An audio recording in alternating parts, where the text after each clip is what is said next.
Turkiga ayaa isku diyaarinaya dhacdadii ugu weyneyd ku wareejinta ciidamada qalabka sida markabka xambaaraya hanaanka ugu horreeya ee difaaca gantaalada ridada dheer 2022 ayaa noqon doona mid xambaarsan guulo waaweyn. warshadaha iyo sharikadaha difaaca Turkiga ayaa isku diyaarinaya in sanadka 2022 ay hub fara badan ku wareejiyaan ciidamada qalabka sida ee Turkiga, taasi oo kor u qaadi doonta tayada ciidamada Turkiga isla markaana albaabada u furi doonta Turkiga balaayiin dollar ay u dhoofiyaan dibadda.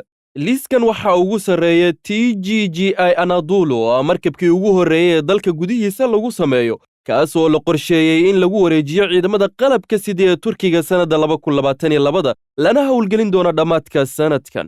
markabkan ayaa ka koobnaan doona 3 xarumood oo lagu dagaalamo, waxaana qaadi doonaa 1223 shaqaale iyo 30 duyuuradood, kuwaas oo kuwa dagaalka oo intooda badan diyaaradaha aan duuliyaha lahayn oo Turkigu sameeyay.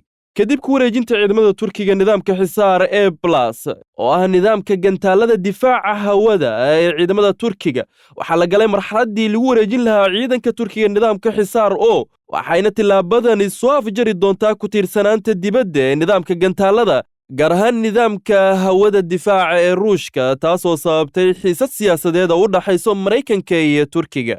dhanka kale sanadka soo socday 2022 ayaa lagu dari doonaa wax soo saarka ugu horreeya ee mashruuca nidaamka raadaarada hooseeya ee ciidamada Turkiga. 6 markab oo nooca 214 oo la casriyeeyay ayaa sidoo kale si tartiib loogu dari doonaa agabka ciidamada badda ee Turkiga ilaa 2027. markabka TGG Bira Raisi ayaa la qorsheeyay in la geeyo taliska ciidamada badda Turkiga sanadda 2022.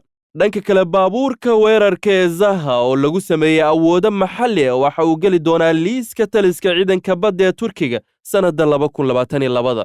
sidoo kale tijaabadii ugu dambeysay ayaa lagu sameeyay qoriga culus ee lidka diyaaradaha ee M2, waxaana uu qorshu yahay in sanadka 2022 la geeyo ciidamada qalabka sida ee Turkiga.